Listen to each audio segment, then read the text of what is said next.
हम तत्परता से हाल ही में हुए फॉर्मूला वन कटार ग्रां प्री की एक रोमांचक जानकारी में सीधे चले, जिसमें 3 सुरक्षा कार्य अवधियाओं और रणनीतिक टायर चुनाव के चलते घटित एक उत्कृष्ट दौड़ थी।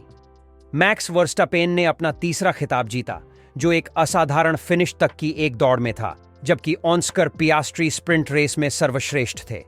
रेस पियास्ट्री के पोल पोजीशन में शुरू हुई, लेकिन एक त्वरित संशोधन वाली सॉफ्ट टायर वाहनों की एक लगातार श्रृंखला ने लैंडो नॉरिस और वर्स्टापेन को परास्त कर दिया, जो मध्यम टायर पर शुरू हुए थे। जब लियम लॉसन टर्न 2 पर स्पिन हो गए तो तत्परता से एक सुरक्षा कार तत्परत हो गई। जब तीसरे चक्र पर रेस फिर से शुरू हुई तो पियास्ट्री को रसेल ने ओवरटेक कर लिया, जो टर्न 6 हेयरपिन में आश्चर्यजनक ढंग से अंदर घुस गया। तोड़ी गई एक और सुरक्षा कार अवधि तब कही गई जब लोगन सार्जेंट ने टर्न 9 पर स्पिन हो गया। 7वें चक्र पर रेस वापस शुरू हो गई, जब सॉफ्ट टायर वाली कारों को रबर ग्रेनिंग का सामना करना पड़ रहा था। वर्स्टापेन अपनी क्षमता दिखाते हुए तीसरे स्थान तक वापसी कर ली। 11वें चक्र तक रसेल ने पियास्ट्री को पार कर लिया, पहले कोने तक DAR ईज असिस्टेड दौड़ की सहायता से। हालांकि एक तीसरी सुरक्षा कार को हस्तक्षेप करना पड़ा, जो टर्न 2 में एस्टेबन ओकॉन, निको हुल्केनबर्ग और सर्जियो पेरेज के बीच हुए एक 3 तरफी टकराव के बाद हुआ। हुल्केनबर्ग ने तेजी से बच निकाली, लेकिन उन्हें पिट में सेवानिवृत्त होना पड़ा। ओकॉन और पेरेज को भी वापस लौटना पड़ा। 15वें चक्र पर रेस फिर से शुरू हुई, जहां पियास्ट्री ने रसेल को पीछे छोड़ दिया और वर्स्टापेन दूसरे स्थान पर आए, एक और DAR ईज असिस्टेड हरकत की वजह से। सबसे तेज चक्र दौड़ भी करने के बावजूद वर्स्टापेन ने पियास्ट्री के साथ काफी अंतर को पूरा नहीं कर सके, जो वर्स्टापेन से एक और 8वां भाग से 1 सेकंड पहले समाप्त हुए। नॉरिस के लिए तीसरे स्थान पर एक कठिन लड़ाई थी, जो तीसरी सुरक्षा कार अवधि के बाद फेरारी ड्राइवर्स को पीछे छोड़ दिया। रसेल ने चौथे स्थान को प्रबंधित किया, जो टीममेट लुइस हैमिल्टन के सामने समाप्त हुए, जो 12वें स्थान से शुरू हुए थे। चार्ल्स लेक्लेर्क, जो पहले 5वें स्थान पर थे, बाद में नॉरिस के टायर के फायदे के कारण पीछे हो गए और 7वें स्थान पर समाप्त हुए, जिसके बाद साइंज ने 6ठे स्थान पर अपनी जगह बनाई। इलेक्स ऑल्बॉन ने देर से फायदा उठाया और 8वें स्थान को सुरक्षित किया, जबकि फर्नांडो अलोंसो और पियर गासली 9वें और 10वें स्थान पर गिर गए। लांस स्ट्रोल, केविन मैग्न्यूसन और जो गुयानु, जो अंतिम सुरक्षा कार अवधि के दौरान पिट स्टॉप कर चुके थे, नए टायर्स के साथ कोई महत्वपूर्ण प्रभाव नहीं डाल सके। लेक्लर्क और स्ट्रोल के बारे में संभावित बार-बार ट्रैक सीमा के उल्लंघन के लिए रेस के बाद जांचें शुरू की गई। सब मिलाकर यह एक बिजलीदार रेस थी, जो एक बार फिर से फॉर्मूला 1 की आकर्षण को बढ़ावा देती थी।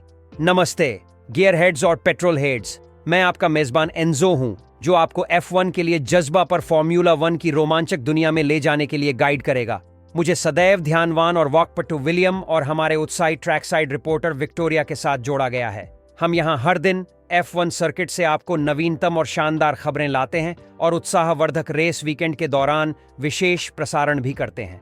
बिल्कुल सही एंजो वॉट्स, हम फॉर्मूला 1 को जीने, सांस लेने और सोने की आदत बना चुके हैं, और हम यहाँ हैं आपको पैडॉक से सीधे पीछे की क्रियाओं को लाने के लिए।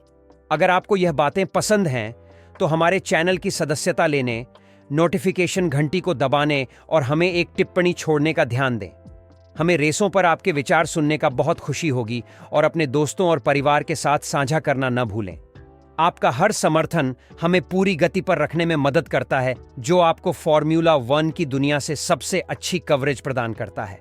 और हमें विश्वास दीजिए, आप इस अद्भुत रेस की महत्वपूर्ण विवरणों को नहीं छोड़ना चाहेंगे।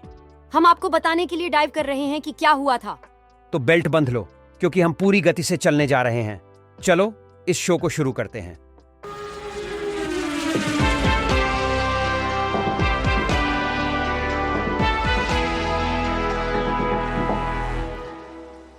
रेस की शुरुआत में हंगामा के बाद ऑस्कर पियस्ट्री तीसरे लैप पर पूरी गति से वापस आने में सफल रहे।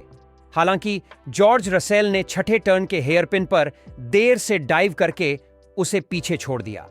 फिर दूसरे सेक्टर के बीच में लोगन सार्जेंट ने 9वें टर्न पर स्पिन करने के कारण रेस एक बार फिर से न्यूट्रलाइज की गई। रुको, 1 मिनट ठहरो, मुझे ठीक से समझ नहीं आया। वास्तविकता में क्या हुआ? ठीक है, एक और तरीके से कहें तो जब तीसरे लैप पर रेस फिर से शुरू हुई तो ऑस्कर पिएस्ट्री ने बहुत अद्भुत ढंग से पूरी गति पर वापसी की, लेकिन जॉर्ज रसेल ने छठे टर्न के तीव्र मोड़ पर अंदर की ओर मुड़कर आगे निकल लिया।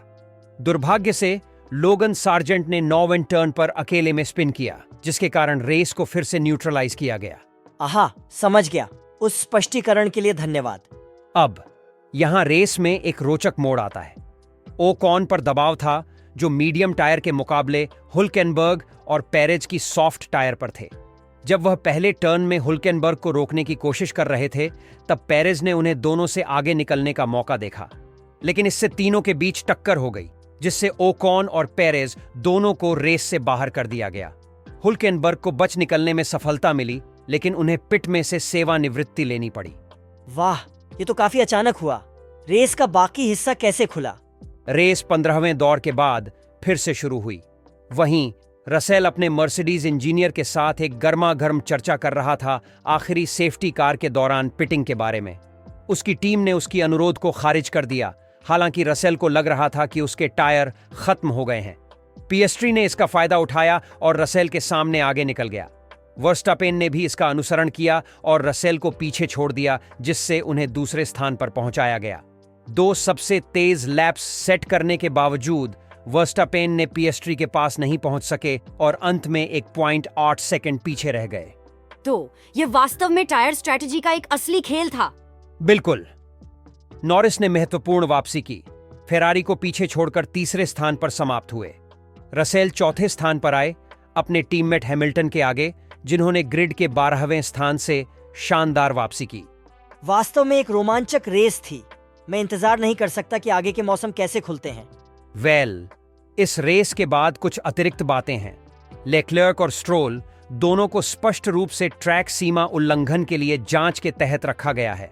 देखने में दिलचस्प होगा कि यह कैसे खुलता है और यह अंतिम परिणामों पर कैसा प्रभाव डालता है। वास्तव में जब तक सब कुछ समाप्त नहीं हो जाता, तब तक सब कुछ समाप्त नहीं होता। यह सब फॉर्मूला 1 के नाटक और उत्साह का हिस्सा है। बिल्कुल सही। कभी कभी ये जांचें एक रेस के पूरे रंग को बदल सकती हैं। हमें बस इंतजार करना होगा और देखना होगा। विलियम टर्नर, आपके लिए आज कोई इंटरनेट चर्चा है क्या? चलिए देखते हैं।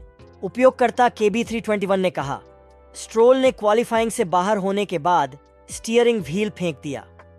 फिर से स्ट्रोल की नाराजगी दिख रही है। हाँ, और टिप्पणियां बहुत दिलचस्प हैं। उपयोगकर्ता लूनी K7505 ने कहा, मेरे यार ने बस पूरी तरह से हार मान ली है। फिट्जविलियम टी डार्सी ने जोड़ा, मुझे यह देखने में हैरानी हो रही है कि क्या वह सीजन समाप्त करने के लिए भी परेशान होगा। यह विचार करना कुछ पागलपन जैसा लगता है, लेकिन यह काफी स्पष्ट है कि उसका कोई भविष्य F1 ड्राइवर के रूप में नहीं है। यह काफी कठोर है। कुछ और है क्या? हाँ, CMDR ओमनी कॉग्नेट ने मजेदार तरीके से कहा, लांस, ये तुम्हारा 6ठा साल है जब से तुम अपने रूकी सीजन में हो। और ओमी गॉडसी ने जवाब दिया, उसके पास 1 साल का अनुभव 6 बार है, जिसे रिस्पॉन्सिबल ट्राइफल ने एक प्रकार का अनुभव कहा। हाँ, वे निश्चित रूप से रोक नहीं रहे हैं। क्या वहां और कोई टिप्पणी है, विलियम? हाँ, वहां एक चर्चा है कि क्या स्ट्रोल वास्तव में बेपरवाह है या क्या वह अपने प्रदर्शन से परेशान है। जॉन ल्यू 13 ने कहा, क्या उसे उसके प्रदर्शन से परेशान होने का इशारा नहीं दिखाता है कि उसे वास्तव में परवाह है? और क्रिएटिव इंप्रूवमेंट ने सहमति जताई, कहा, बेपरवाह होना यह मानना होगा कि उसे जीतने या हारने, पीछे रहने या नहीं रहने से अधिक उदासीनता होगी। स्ट्रोल के लिए यह निश्चित रूप से एक कठिन मौसम है। क्या और कुछ है? हाँ, अंतिम टिप्पणी ऑली प्लिमसॉल्स की है, जिन्होंने कहा, वह कल इतना बड़ा हादसा करेगा। मुझे लांस स्ट्रोल के मानसिक टूटने के युग से डर लग रहा है। आज एक बहुत सारे विचारों का मिश्रण है। वास्तव में इंटरनेट कभी चौंकाने में नहीं होता। धन्यवाद विलियम। आज F1 के लिए जज्बा में आपका स्वागत है, हमारे प्यारे सुनने वालों का। कितनी दिल दहलाने वाली रेस रही है और कितनी जीवंत चर्चा हुई है। याद रखें कि सब्सक्राइब बटन पर क्लिक करें और अधिसूचनाएं चालू करें, ताकि आप हमारे साथ हमेशा पिट लेन में रहें। आपका समर्थन हमें सचमुच आगे बढ़ाता है। धन्यवाद। और हमारी सामग्री को साझा करना न भूलें।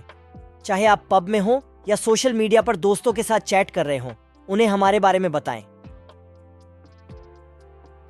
हमें टिप्पणियों में आपके विचार देखने का भी बहुत खुशी होगी। कौन जानता है, हम अगले एपिसोड में आपकी टिप्पणी को शामिल कर सकते हैं। हमारे साथ रहें और रोमांच और विवाद और फॉर्मूला वन का आनंद लें। हम अगले एपिसोड के लिए बेकरार हैं। और इस बीच हर बातचीत को फॉर्मूला वन ज्ञान का एक पिट स्टॉप में बदल दें। बहुत बढ़िया कहा विलियम टर्नर। अगली बार तक मेटल पेडल दबाए रखें, सड़क पर नजर रखें। हमारे चैनल की सामग्री सोने की तरह है।